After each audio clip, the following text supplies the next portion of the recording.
दोस्तों, सयानी घोष की रैलियों ने पश्चिम बंगाल के चुनावी माहौल को पूरी तरह बदल दिया है। ममता बनर्जी की ये 32 साल की सांसद जिस अंदाज में पूरे राज्य में कैंपेन कर रही हैं और उनकी सभाओं में जो भीड़ उमड़ रही है वो वाकई देखने लायक है। दोस्तों, खास बात यह है कि ये भीड़ सिर्फ संख्या नहीं है बल्कि उनके प्रति लोगों के जुड़ाव और प्यार को भी दिखाता है। संसद में सयानी घोष सीधे नरेंद्र मोदी से सवाल करती है। दोस्तों, आपका भरोसा ही हमारी सबसे बड़ी ताकत है। अगर आपको हमारी जानकारी और विश्लेषण भरोसेमंद लगता है तो चैनल को सब्सक्राइब करके हमारे साथ जुड़े रहें। दोस्तों, सयानी घोष जब मैदान में उतरती हैं तो आम लोगों के बीच जाकर उनसे सुख दुख को समझने की कोशिश करती नजर आती हैं। इस समय पश्चिम बंगाल में चुनावी माहौल चरम पर है और सयानी घोष लगातार दिन रात मेहनत करते हुए टीएमसी के लिए प्रचार कर रही हैं। इसी दौरान पश्चिम बंगाल में मेदिनीपुर में एक रोड शो के वक्त एक दिलचस्प घटना सामने आई। वहां एक महिला ने आगे बढ़कर के उन्हें फूल दिया। ये वीडियो इस वक्त सोशल मीडिया पर तेजी से वायरल हो रहा है और इसकी सबसे बड़ी वजह है सयानी घोष को मिल रहा लोगों का स्नेह। वीडियो में साफ दिखता है कि रोड शो के दौरान एक महिला अपने घर के पास से फूल तोड़कर लाती हैं और सयानी घोष को देती हैं। जैसे ही सयानी घोष उस महिला को देखती हैं वो तुरंत उसके हाथ से फूल ले लेती है। कुछ पल तक तो वो फूल को ध्यान से देखती हैं, मुस्कुराती हैं और फिर उसे अपने बालों में सजा लेती है। ये छोटा सा पल बहुत कुछ कह जाता है।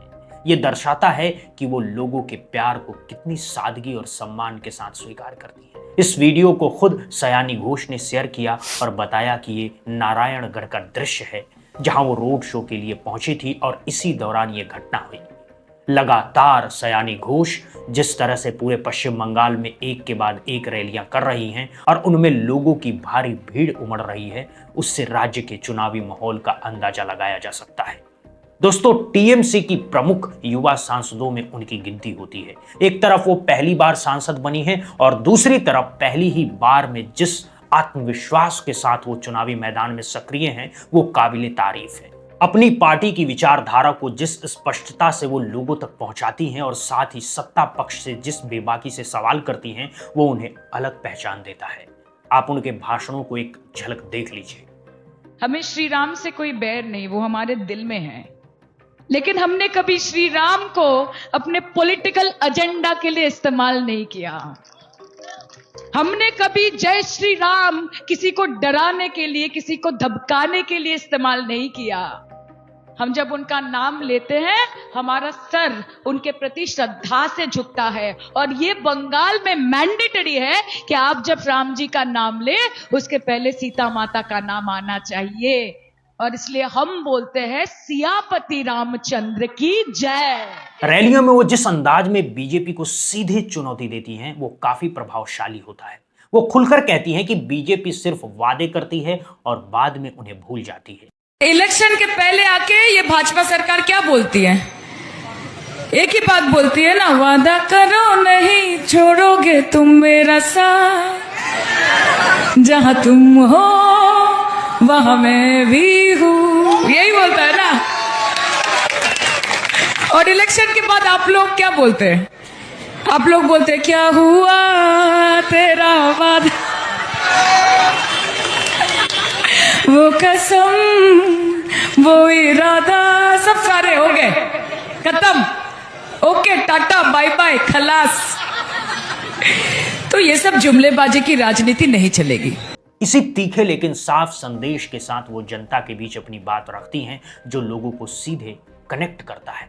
आप ये भी देखिए दोस्तों, नरेंद्र मोदी की सरकार की तरफ से हाल ही में एक संविधान संशोधन बिल लाया गया, 133वां संविधान संशोधन बिल, लेकिन लोकसभा में ये बिल पास नहीं हो पाया। इसे जरूरी वोट नहीं मिले और ये गिर गया। करीब 11 साल में पहली बार ऐसा हुआ है कि बीजेपी का लाया हुआ कोई बिल इस तरह खारिज हो। जैसे ही बिल गिरा, बीजेपी ने तुरंत अपना नैरेटिव सेट करने की कोशिश शुरू कर दी। कहा गया कि विपक्ष ने इस बिल का समर्थन नहीं किया, यानी विपक्ष महिलाओं के खिलाफ है। महिला आरक्षण विरोध करके जो पाप विपक्ष ने किया है इसकी उन्हें सजा जरूर मिलेगी। इन दलों ने संविधान निर्माताओं की भावनाओं का भी अपमान किया है और जनता द्वारा इसकी सजा से भी वो बच नहीं पाएंगे। साथियों, सदन में नारी शक्ति वंदन संशोधन किसी से भी कुछ छीनने का नहीं था। इस बात को बार बार दोहराने की कोशिश की गई, लेकिन बीजेपी के पास खुद कितनी महिला सांसद है, इस सवाल का जवाब देना उनके लिए आसान नहीं है। अगर आंकड़े देखें तो सबसे ज्यादा महिला सांसद और विधायक टीएमसी के पास है। जब यह बिल पास नहीं हुआ तो बीजेपी लगातार विपक्ष पर निशाना साधती रही और उसे महिला विरोधी बताने की कोशिश करती रही। लेकिन इस पर सयानी घोष ने खुलकर प्रतिक्रिया दी है। उन्होंने सोशल मीडिया पर पोस्ट करके इसे बीजेपी की गंदी राजनीति बताया है और कहा है कि पश्चिम बंगाल चुनाव को ध्यान में रखते हुए ही ये बिल लाया गया है। सयानी घोष ने कहा कि अचानक से विशेष सत्र बुलाया गया और उसमें यह बिल पेश किया गया, जबकि बीजेपी को पहले से ही अंदाजा था कि यह पास नहीं होगा। उनका कहना था कि असल में महिला आरक्षण लागू करने की कोशिश नहीं की जा रही है, बल्कि संविधान को बदलाव के जरिए राजनीतिक खेल खेली जा रही है। अपने पोस्ट में उन्होंने साफ लिखा कि बीजेपी ये मानती है कि महिलाओं के लिए आरक्षण का लालच देकर वो पश्चिम बंगाल जीत सकती है, लेकिन ये सोच पूरी तरह गलत है।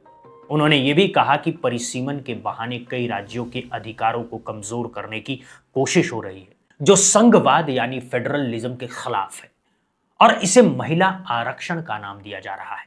सयानी घोष ने अपनी नेता ममता बनर्जी का जिक्र करते हुए कहा कि उनकी राजनीतिक ताकत को इस तरह हराया नहीं जा सकता। ममता बनर्जी लंबे समय से महिलाओं के प्रतिनिधित्व की वकालत करती रही हैं और उनकी पार्टी में सबसे ज्यादा महिला सांसद और विधायक मौजूद हैं। अंत में उन्होंने साफ शब्दों में लिखा, खेला होबे। इसका सीधा मतलब यही है कि यह सिर्फ एक राजनीतिक चाल है। बीजेपी इस बिल के जरिए पश्चिम बंगाल का चुनाव जीतना चाहती है और विपक्ष को घेरना चाहती है, लेकिन पश्चिम बंगाल की महिलाएं इस नैरेटिव को समझती हैं और जानती हैं कि असली मकसद क्या है।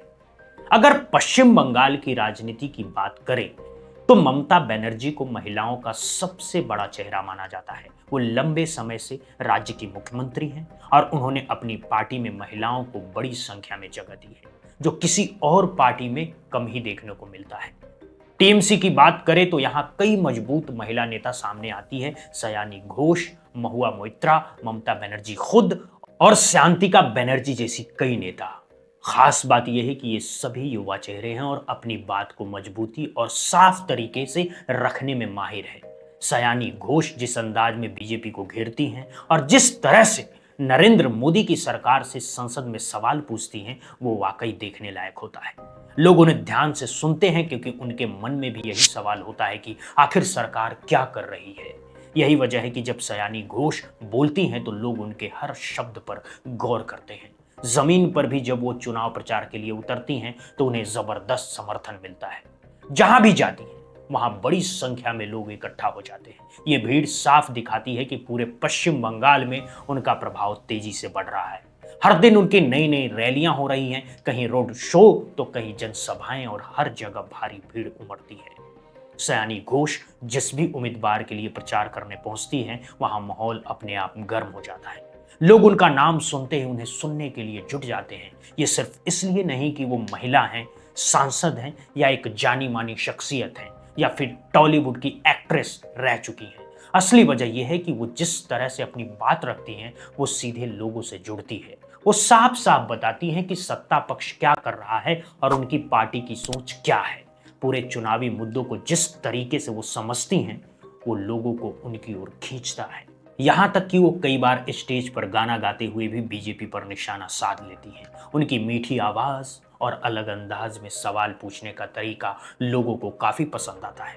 उनका ये स्टाइल लोगों को नया और आकर्षक लगता है। सयानी घोष सिर्फ 32 साल की हैं और पहली बार सांसद बनी है, लेकिन संसद में उनकी मौजूदगी और उनके सवालों की चर्चा हर जगह होती है। लोग उनकी हर झलक देखना चाहते हैं।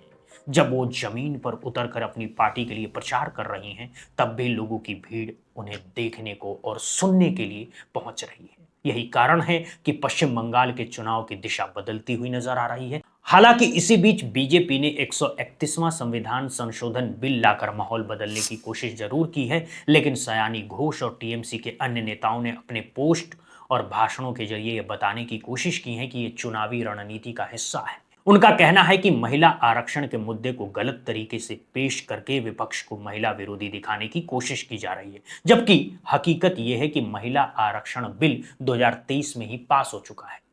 अब जो कोशिश की जा रही है वो संविधान में संशोधन करके सीटें बढ़ाने और परिसीमन से पहले ही बदलाव करने की है, लेकिन ये बिल संसद में टिक नहीं पाया, लोकसभा में इसे जरूरी समर्थन नहीं मिला और ये पूरी तरह खारिज हो गया।